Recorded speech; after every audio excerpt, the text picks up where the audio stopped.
Modern finance didn't begin with genius. It began with desperation, and then it learned how to sound respectable. You've been told the story like a bedtime lesson. Stocks are about growth, capitalism is about innovation, investing is about being smart. But if you look under the cover story, you'll find the same ugly engine running again and again. War and risk gave birth to paper claims on future riches. Then fear and greed perfected the method. And today, that method sits inside your phone, inside your retirement plan, inside your friend's hot tip, inside the little urge you feel to buy something because the price went up yesterday. This is the hidden self. Not because the truth is hard to find, but because people need it to stay buried. In this video, I'm going to show you where stocks really came from, what they actually are, and why the modern market keeps turning ordinary people into late-stage buyers of illusions. Listen closely, because what happened in Amsterdam hundreds of years ago did not stay in the past. It trained a psychological reflex in the human animal. You carry it, I carry it, and when the trigger lights up, you call it investing instead of admitting it's a gamble dressed in a suit. Amsterdam in the 1600s was not a fairy tale. Outside the Netherlands, Europe lived under a hierarchy of land and force. Kings could own everything. Nobles carried swords. Farmers were trapped to the soil like it was a cage, because it was. Traders were treated like parasites, people you tolerated only when you needed them. So when we say financial system, we can't pretend it sprouted from calm contemplation. It sprouted from pressure. It sprouted because the old world was locking people into survival, and someone had to build a way out. And the Dutch, they were strange, not holy, not noble, not purely entrepreneurial, just psychologically different. They distrusted land. Land can be seized. Land can flood. Land can be taxed into death by a king who wakes up angry. They disliked the theater of court power. They didn't trust promises made by men who benefit from your dependence. They trusted negotiation, exchange, contracts. The only thing that held steady in their minds was the measurable outcome of trade, profit. That sounds rational, right? It sounds like a healthy mindset. But here's the uncomfortable truth.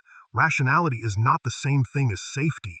Their contract belief was not a luxury belief. It was survival armor, because the Dutch were trapped in two nightmares at the same time. One nightmare was a brutal war against Spain, a fight that lasted about 80 years, a national bleed-out where every victory required money and every expense turned into panic. War eats cash. War turns budgets into smoke. The state couldn't simply wait until it felt confident. It needed resources now, not later, not someday. The other nightmare was hunger. The Dutch looked at neighbors in Spain and Portugal and saw what they had built through voyages, routes, wealth, and global dominance. Those empires were not rich because they were morally better. They were rich because they had ships and access to profitable goods. The Dutch knew a brutal law. If they didn't get money, they lost the war. If they didn't sail, they never got money. So their only door out of the trap was the thing that made them most afraid. Sailing across the ocean in those days was not investing. It was betting your entire lineage on survival. To commission a ship, you pay for construction, you pay for crews, you pay for weapons, you stock food, you accept that the journey might take years. And after years of cost and hope, the outcome is basically a coin flip with extra ways to die. Let me put you in the head of a wealthy Amsterdam trader at that time. Imagine you've inherited assets, maybe accumulated over generations. You're not a peasant chasing a dream. You're the person everyone asks for money. You've got the prestige, the contacts, the inventory of trust, and you're staring at the question, do you risk it all on a 2 to 3 year voyage that could return with spices worth more than gold, or never return at all? This isn't abstract risk. It's 1,000 microfears stacked into one decision. Storms that scatter your timeline, scurvy that rots bodies from the inside, pirates that treat your ship like a prize, disease that turns a crew into casualties, enemy ships that fire until your hull becomes paper. If you win, the payoff is insane, maybe 10 times, maybe 20 times. If you lose, you don't just lose money. You lose the family's security. You lose status. You lose the ability to stop working. You lose the ability to say no to disaster. You become the joke at the tavern, the cautionary story, the person whose kids inherit shame. So any rational person would avoid it, and that's exactly what happened. Dutch capital froze. The money existed, yes. Ships existed, yes. Ambition existed, yes. But risk was too concentrated. When risk is owned by a few people, they protect themselves. They hoard. They hide money in cellars. They wait, and waiting keeps you poor. That's the seed. Not genius, not innovation. It's a system struggling with the same bottleneck we still face. How do you fund something dangerous when the cost of failure destroys the people who pay? Now here's the turning point that builds the modern world. The financial trick was invented in a context of exclusion and exile. Some of the sharpest minds were displaced Europeans, people thrown out by systems that didn't want them. When you're rejected, you either disappear or you create leverage. Amsterdam created leverage. They didn't want to encourage people to dream. They wanted to engineer risk distribution. They wanted to make fear less deadly by turning one huge gamble into many smaller bets that can be held by people who are not personally ruined by losing a fraction. Picture a secret meeting. A trader stands up and says something like this: commissioning a ship cost 1,000 gold coins. No one here will burn 1,000 and hope fate likes them. But what if we break that ship into 1,000 pieces? Each piece costs 1 coin. Would you buy one? Would you buy 10? Would you buy a handful of them? And the room would slowly realize the answer is yes, because the average person can stomach losing a coin. Losing 1 coin doesn't end your life. It doesn't force your family into the street. But then the psychology changes. You're no longer asked to be brave with everything you have. You're asked to be brave with a manageable portion. You're not betting your soul on one voyage. You're buying a slice of uncertainty. So the Dutch didn't sell a ship to the wealthy only. They sold the idea to everyone. Fish sellers, bakers, soldiers, artisans, people with savings they were too afraid to risk directly. They took tiny sums, gathered them, and created a pool large enough to fund massive voyages that no single person could safely finance. This is where the modern financial concept of shares begins to form. You own a portion of the outcome represented by a paper claim. But the deeper truth is this: the first stock system wasn't made for comfort. It was made because the rich wouldn't take the direct hit. The rich needed a buffer. Ordinary people were invited into the game not because the elite suddenly became generous. They were invited because the elite needed other people to absorb the risk.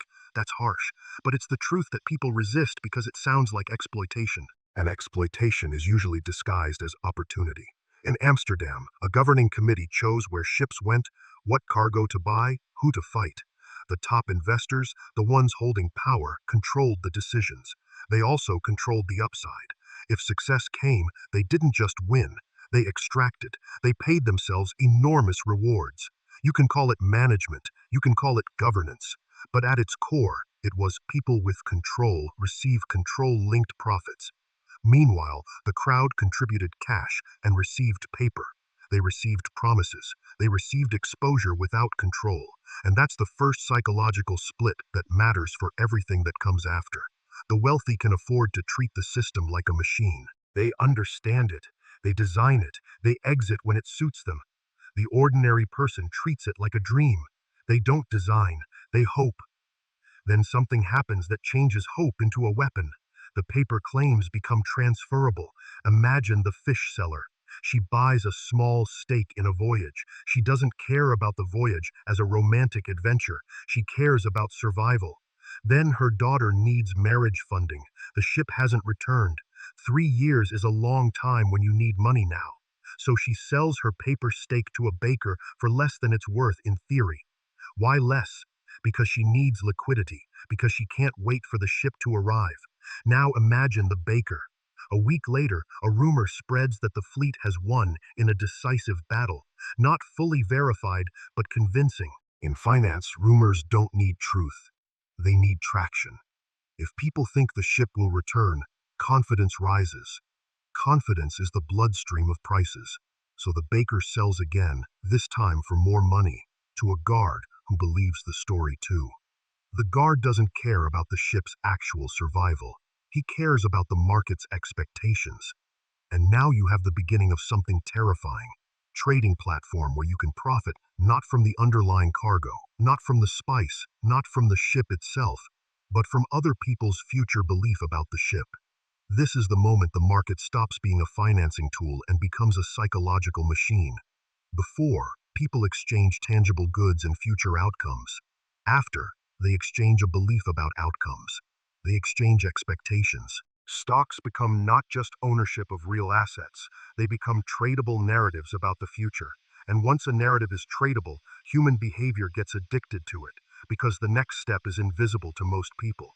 The first time you buy a share, you tell yourself you are investing. The second time, you still call it investing. But slowly, without you noticing, the logic shifts. Investment logic says the ship is real, the spice is real, the profit is tied to production and delivery. Speculation logic says, I don't care whether the ship returns, I care whether someone else will pay me more than I paid. I am not betting on reality, I am betting on belief. And that's where the hidden self shows itself. Most people in bubbles don't think they are gambling. They think they are smart because they can name risk. But deep down, they want certainty. They want the relief of being right early, the thrill of escaping being average. They want a story where they finally become special. The Dutch gave humanity a machine that sells relief as opportunity. The machine's fatal flaw is not complexity. The fatal flaw is what runs inside it. Once money can multiply from belief, it stops needing to serve the original purpose. It doesn't want to help ships. It wants to generate price movement. It wants excitement. It wants participation. A price that moves attracts more buyers. More buyers validate the narrative. The narrative grows. The machine feeds on attention, not on value. That's why financial bubbles can form even when the underlying reality is meaningless. And Amsterdam proved it with an event that should be burned into every investor's nervous system. Tulip mania. Tulips are beautiful, yes, but they are not edible. They do not build houses. They do not protect families from hunger or war. A bulb can't sail. A bulb can't forge steel. It can only symbolize taste and novelty and status and obsession. But if a story is rare enough, people will treat it as currency. They will treat it as salvation. They will treat it as proof that they belong to the winners. The mania had stages. First came curiosity among the rich. True wealth likes luxury objects the way people like expensive vacations, not because they need them, but because they want to feel elevated above the ordinary. Then came attention. This is where speculation enters. People with fresh money smelled profit in the trade. They didn't buy tulips because of beauty. They bought because the price was rising. They bought because a rising price is a social signal. It says someone smarter than you is buying. It says you could become part of the in-group. Then came the entry of regular people. Fish sellers again, bakers again, guards again. Everyone who missed the spice opportunity tries not to miss the new opportunity. You can always tell when mania truly starts because the language changes. People stop discussing fundamentals and start discussing fear of missing out. They say things like, it's going up. Everyone knows it will keep going. But what they mean is, I can't stand the pain of being late. Then came madness. In madness, people sell real assets to buy meaningless symbols. Craftsmen sell tools. Farmers sell land, cows, plows. People liquidate the physical supports of life because they believe the paper symbol will replace reality. And once reality is replaced, the soul of the system becomes pure anticipation. People trade contracts for tulip bulbs not even yet harvested. They trade future ownership as if it's a guaranteed outcome. This is the spiritual rot of bubbles. They turn time itself into an object that can be purchased. So who are you in this play? You are the person who says, this time it will be different. You are the person who believes the story because the price already supports it. You are the person who thinks you can step off the train before it crashes. But bubbles don't crash because of macroeconomic reasons alone. They crash because the belief breaks. They crash because eventually there is no one left willing to pay a higher price. That's it. That's the whole mechanism. And the moment belief collapses, fear floods in like a floodwater through a broken levee. In mania, fear is not just emotion. Fear is liquidity.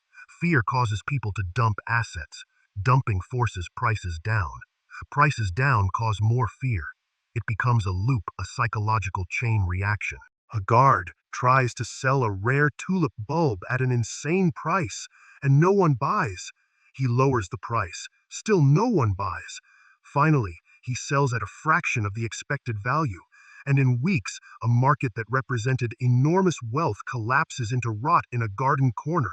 Who wins? The early ones, the pros, the ones who understand that a mania is a story with an exit, the ones who can convert paper into real assets while the crowd still believes in the fairy tale. Who loses? The late ones, the people who sold their lives to buy a myth at the peak and then discovered that they sold the foundation of their future to fund someone else's victory. Now let's connect this to 2026 because you don't live in tulip mania. You live in something similar dressed for modern life. Your tulip bulb might be a meme stock. It might be a tech narrative. It might be a cryptocurrency. It might be AI exposure. It might be guaranteed passive income. It might be an NFT that is supposed to be the future of digital identity. It might be a once in a generation opportunity that always arrives just before you need it emotionally. But the psychological engine is the same. The old logic was investment. You buy something because you believe it will produce. You expect a measurable outcome. The new logic is speculation. You buy something because you believe someone else will pay more. You don't trust the asset, you trust the next buyer. And when your brain is in that state, you're not just making financial decisions, you're feeding your hidden self. Your hidden self wants to escape shame. It wants to escape feeling powerless. It wants to feel like you can finally control your life without doing the boring work of building it. So when a market offers a shortcut, your mind grabs it with both hands. Because speculation is a dopamine loop disguised as strategy.